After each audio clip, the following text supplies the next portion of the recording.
Amos Fortune, Free Man, Chapter 4, Woburn, 1740 to 1779. Ichabod Richardson was a good man, inclined to be stern and with a leaning toward silence. He had had slaves before, and he prided himself in knowing how to treat them, teach them a trade through the week, make Christians of them on Sunday, pay them, not what he would a white man, but what he deemed a just consideration for their service, and give them their freedom before they became too old to enjoy it. When the end of the day came, and they had reached the village of Woburn, though few words had been exchanged during the journey, Ichabod Richardson, Tanner, and Amos Fortune, Chattel, knew enough about each other to know that they would work well together. Mr. Richardson went into the house, where he was greeted by his wife and family. Amos led the horse to the barn and cared for it. Then he returned to the house. Briefly, the master tanner showed the slave apprentice his living quarters and told him to be in the kitchen for prayers meal, and the morning meal at 5:30 the next day. Amos seemed loath to leave, so Mr. Richardson asked him if there was anything about the work he wanted to know before the morning. Amos smiled and shook his head. Then he asked the question that had been foremost in his mind all day. "Thank you, sir," he said respectfully, and then more boldly, "I'll ask you to tell me when your paper advises you of a ship in from Africa at the Boston wharf. If you'd be sending some leather to Boston, I'd like to take it on that day." Mr. Richardson clicked his teeth.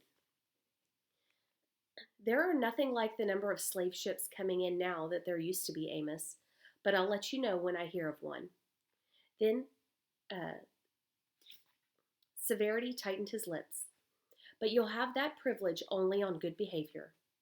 Amos flashed a knowing smile. If he understood one thing clearly, it was that no good came to a slave except as a reward for his behavior. He took the candle from Mrs. Richardson's outstretched hand and the plate of food she had ready for him. Then he went across the grass to the hut that was Mr. Richardson's workshop, and would be Amos's home for all the years of his servitude. From the house, Ichabod Richardson and his wife heard the slave singing to himself long after he had blown out his candle to save the precious tallow. Mrs. Richardson tilted her head to listen. "If you had a slave for no other reason than their singing, I often think it would be worth it," she said. "And yet, so long as they're not free, their songs are like those of birds in a cage. He'll have his freedom in time, but not until he's paid me well for the price I paid for him." The years went on, and Amos learned the trade of a tanner. He worked well with the hides, and as in the kindly Quaker household in Boston, he soon made himself an indispensable part of the Richardson family. He fulfilled Mr. Richardson's requirements to profess Christianity, thereby justifying in large measure the expenditure Mr. Richardson had made. Amos went to church for 2 long hours in the morning and again in the afternoon, observing with respect the laws that pertained to the Sabbath during the hours when he was not under the vigilant eye of the minister. It puzzled Amos that the white people put so much stress on Sunday, yet it seemed somehow similar to the stress they put on the color of a man's skin. To Amos, once he understood the Lord, every day was lived to him. It was not in the meeting house alone, but in the tan yard that he took delight in being a Christian. It was not with his own people he felt at his best, but with all men. He was to go to the end of his days without fully understanding the white man's attitude to the color of a man's skin. But it did not trouble or vex him the way it did some of the other slaves with whom he met and talked. It puzzled him, but then there were many things to puzzle a man. And as the years went on, there were more, for they were years fraught with the excitement of great events. The colonies were seething with the rush of bold ideas. As taxation grew more unjust, and the long arm of authority wielded across an ocean grew more tyrannical, liberty became the word that warmed the people's hearts and fired the tongues of their spokesmen. The new country that had established itself with such eager rapidity was feeling more sure of itself. In the strength that had been born and tested through the subdue of a wilderness, it had begun to dare to assert its independence. From time to time, Mr. Richardson would read in the Gazette or the newsletter the advice of a ship soon to arrive at Boston Harbor with human merchandise. Remembering his agreement with Amos, he would send his slave with a cartload of leather to Boston on the day of the ship's arrival. It was no hardship for him to part with his slave for such a purpose, for he had early learned that Amos could drive a better bargain than he could. For some time he had been letting Amos do all the selling of the leather. With his permission to Amos to be at large for a day, he gave him a written paper stating to any who might be concerned the nature of the slave's business.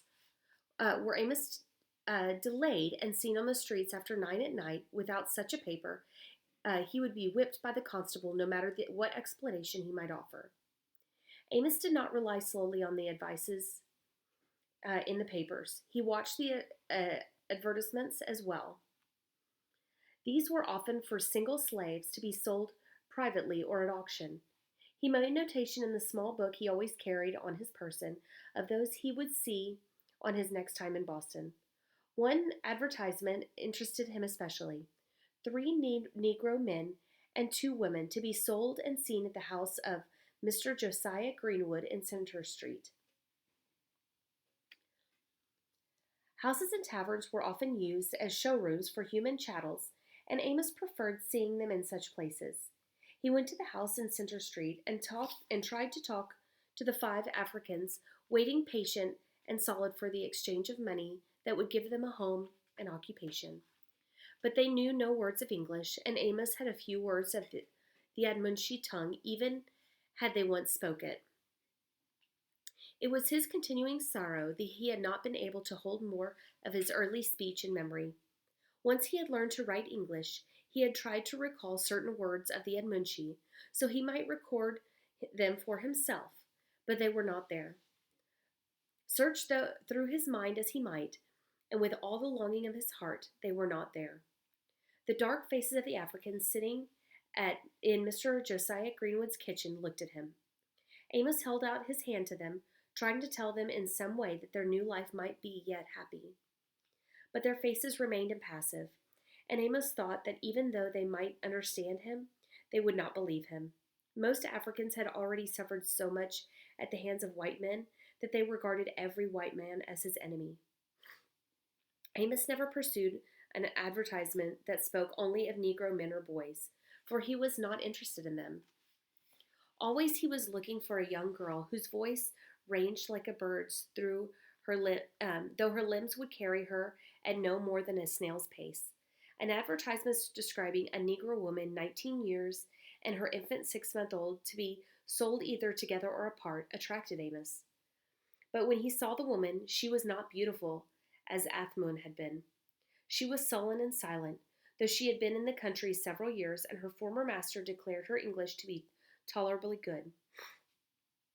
On the same day, Amos traced yet another advertisement, selling for cash or short credit a Negro wench about 18 years of age, strong and healthy, used to all kinds of work indoors and out.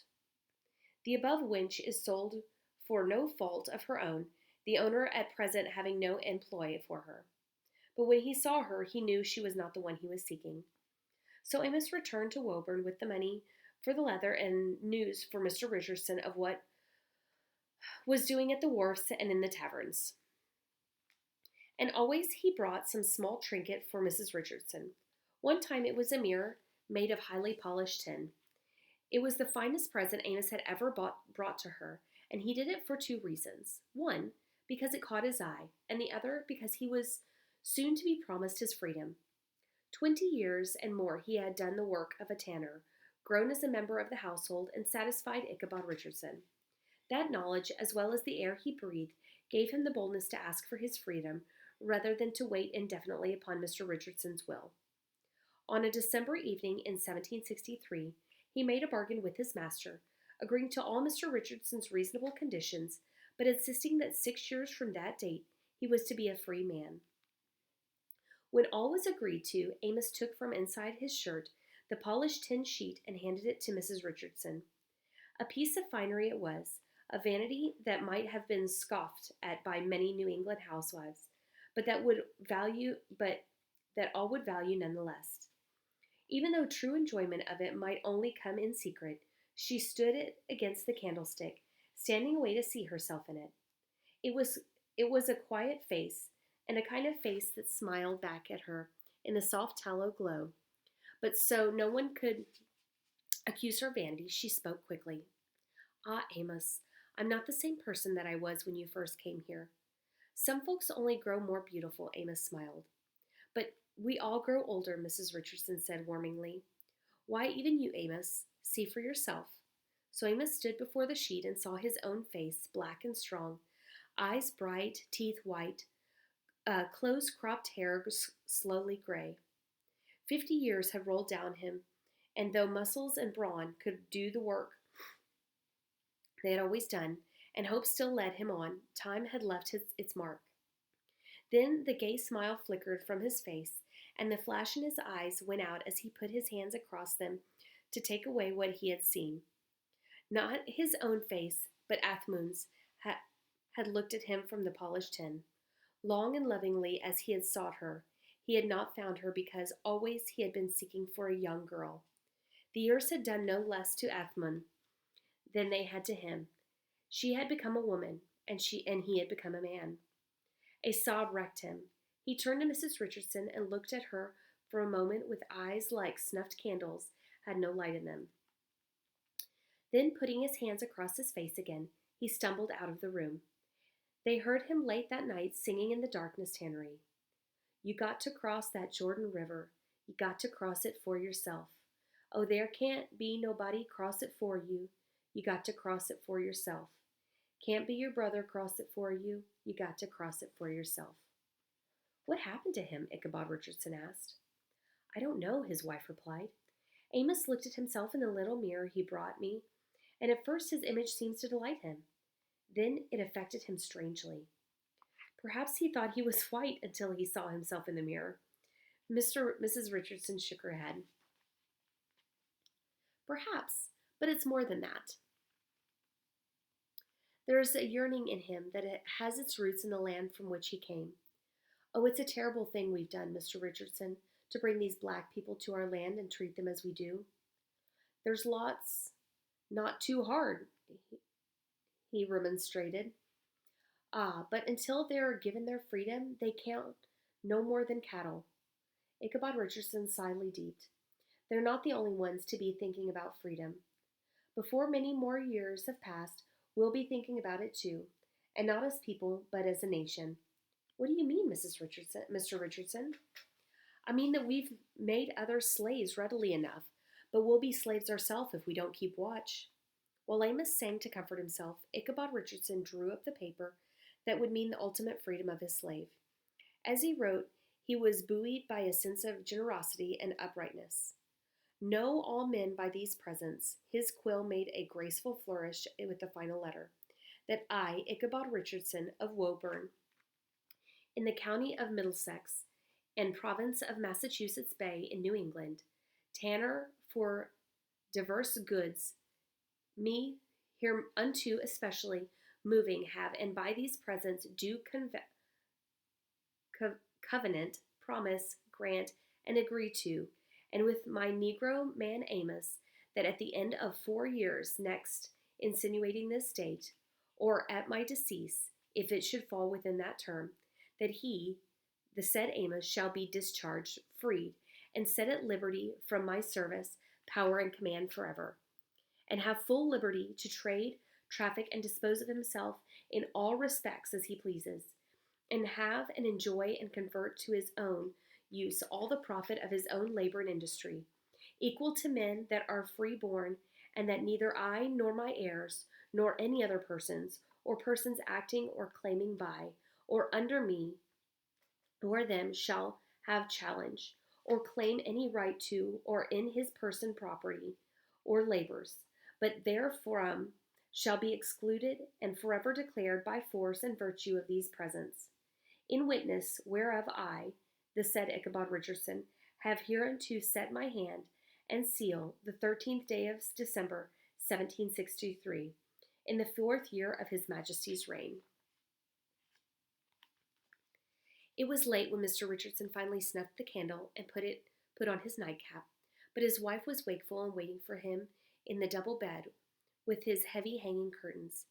He told her of all that he had done, and she smiled with relief in the darkness that her husband had at last made sure the freedom of his faithful slave.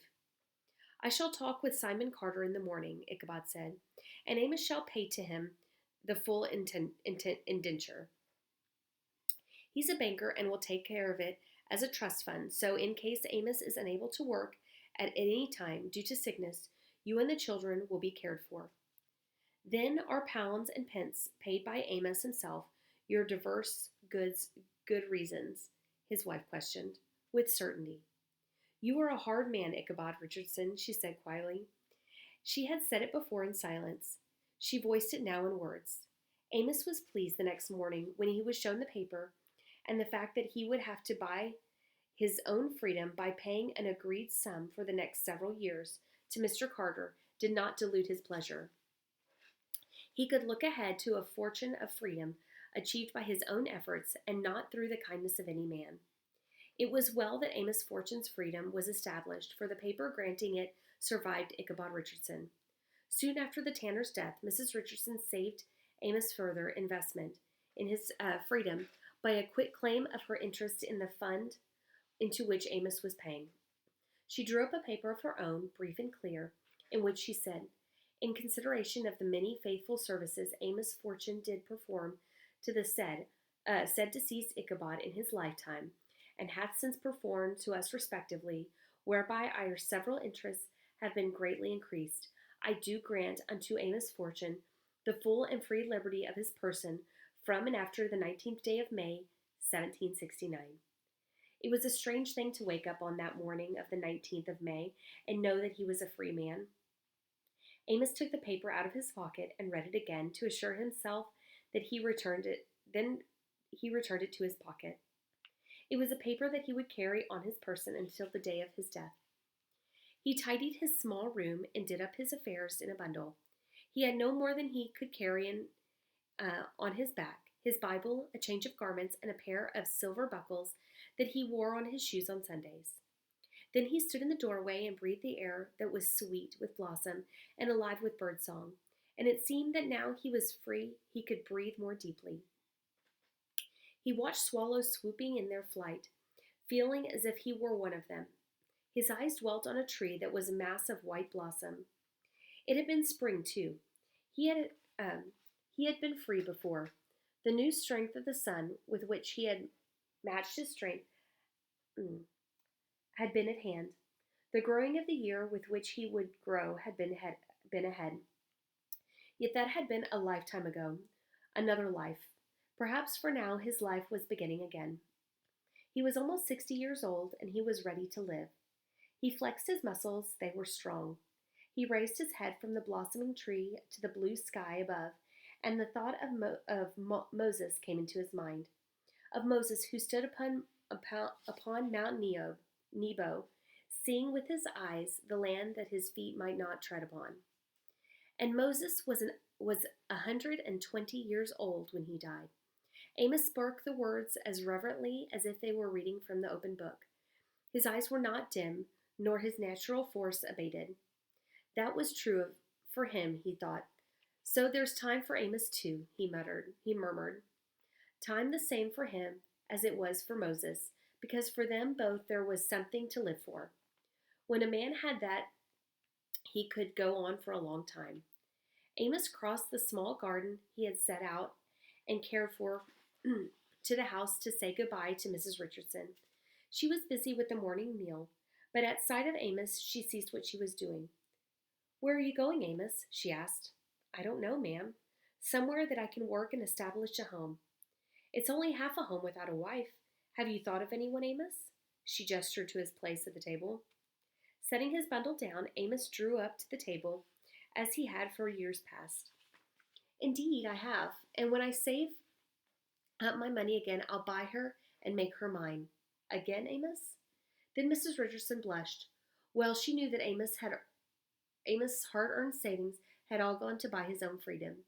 Even the date of manumission set by her husband 4 years from the document drawn up in 1763 had meant nothing because of the sum he had stipulated between himself and Amos. Toward that sum Amos would have been paying yet had she not drawn up her own document. Then Mrs. Richardson told Amos of the plan she had been considering, that he work on at the tannery and slowly establish it as his own. Amos smiled with delight, but he had his own pride and he would accept nothing without fair payment. He agreed to work on with the tools and vats he had been handling for years past while he built his own home and business, then settled for himself. It took Amos 4 years to establish his trade and build a homestead for himself, but by then he was accepted as a citizen of Woburn. He worked during the day, saving a few hours off when he would leave the tanning and become carpenter on his own account. Every evening except Sunday, during the 4th year, he presented himself at the kitchen door of the house of Jonathan Twobley and asked to see Lily. Lily had been a slave for 40 years, sometimes faring well, often ill, at the hands of her many masters. Amos had met her years ago at one of the African gatherings. From the first he had loved her, but he would not let himself think of her as a wife until, in asking her hand for marriage, he could offer her freedom. Lily would have married him as a slave, and it would not have been out of keeping in the Twobley household to have allowed her to marry while still remaining at her as a slave. But Amos would not have it so. "We'll wait a while," he said to her comfortingly. "We blacks are used to waiting." And Lily, lovingly, Amos had, and trusting him in everything, agreed to wait. The tide of events was rolling on. Much of the world was thrilled. Some of it stood aghast when on a December day in 1773, tea was dumped in Boston Harbor because the colonists refused to pay a tax when they had no representation in Parliament. But another event had happened in the same year, though it caused no furor. A petition had been presented to the Massachusetts legislature by a group of Boston Negroes deploring the severance of families through sale. Even the spy slave was becoming vocal. The wind of freedom that was passing over the world left nothing untouched. Wherever there was oppression, something began to stir. When the end would be, no one knew, but it was bound to result in the right of every man to be free. Talking of such things in the warmth of the big kitchen, Amos would repeat, "We've still a while to wait." One day, toward the end of the 4th year, Amos presented himself at the front door of Mr. Twobley's house, asking to see Mr. Twobley himself. He was ushered into the gentleman's presence, though he would go no further than the entrance to the room. Standing in the doorway and holding his beaver hat in his hands, he made his request known. "I'd like to buy your Lily," he said quietly. "I have the money." Mr. Twobley looked at him sharply. "Lily is still worth 20 pounds to me," he said, and then added, "That's the price I paid for her when I bought her 7 years ago." Amos counted out 20 pounds and handed the notes to the surprised Mr. Twobley before he could change his mind or raise the price. After Mr. Twobley had pocketed the money, he asked Amos what he wanted the woman for. "I want to marry her." "She won't make you much of a wife," he laughed harshly. "She's been ailing the past year. She may not have long to live." Then she can die free," Amos said, as he bowed and left the gentleman's presence and went out to find Lily, his now, and a free woman because she was his. Lily died within the year, but Amos had the satisfaction of knowing that she died free. And in that October of 1775, freedom was the byword of every American. But even while Lily was his wife, Amos thought of Athmon, now only a faint, frail part of memory, but still dear. He hoped that in making one black woman free, he had made Athmon free, if she was in need of freedom. On a raw day during the winter, when Amos was delivering a load of leather to the house of Josiah Bowers in nearby Billerica, he accepted the cook's invitation to stop by the kitchen hearth for a bowl of soup while he waited for Mr. Bowers' return for his pay. There were servants and slaves around the hearth, and Amos felt a good company, listening to their stories, telling his own, joining into songs together. None sang more littingly, nor laughed more sweetly than the black woman Lydia. But when she rose to leave the kitchen to answer the bell, she dragged herself across the floor with an aid of a crutch. After she had left the room, silence fell on the group around the hearth. "You've got big eyes for Lydia, old man," the cook said. "How is it she's so lame?" Amos asked, almost whispering the words. "She wasn't always lame," the cook replied. "She broke her leg in the ship coming over. She hasn't walked right since.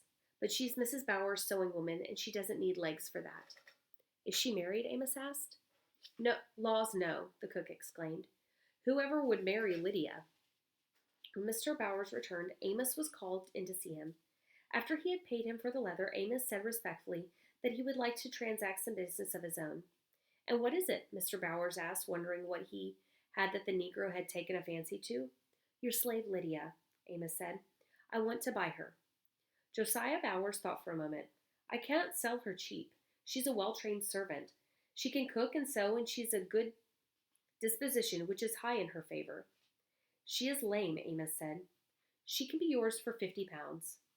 "Is that agreed between us?" Amos asked. "If you wish it so, and if you have my price, you have my price." "I do, and I will have in time," Amos said as solemnly as if he were taking an oath. "But what do you want her for? Her kind of needlework won't be of any use in your trade, and she's as lame as a spavined horse. I want to marry her." Josiah Bowers laughed tolerantly. "They say there's no accounting for the whims of a man's heart." Amos, sure as his part of the bargain, put his beaver hat on his head, buttoned his great coat, and went on his way back to Woburn. The flame of hope that had leapt up in him at his first sight of the limping black woman had soon gone out, but the wind did not blow as cold as it had earlier in the day. It took Amos 3 years to save up the sum for Lydia, 3 years during which a war was in the fighting and victory long in coming. The struggling colonies had been bound together by words on a parchment, words that said, "All men are created equal," words that were to become the foundation stone of a nation, words easily ascribed to and in the enthusiasm of youth when they signified breaking the bonds of restriction and tyranny, words hard to explain to the black man who looked at the white for wisdom and understanding. Many of Amos's friends joined the ranks of the colonists, fighting well and fearlessly.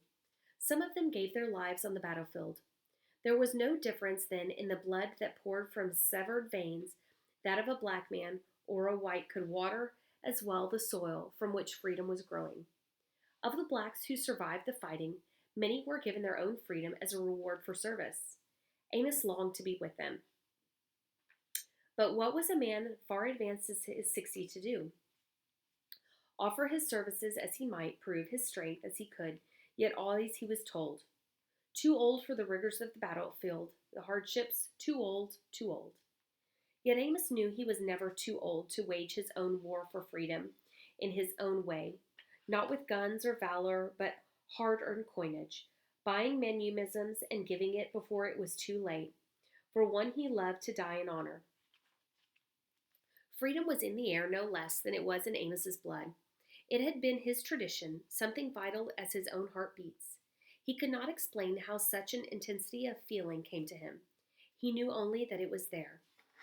Once every week, during the 3 years he worked to earn the sum for Lydia's freedom, he drove his cart to Billerica and sat in the kitchen with Lydia, talking to her when the other servants were there or long after they had left them alone.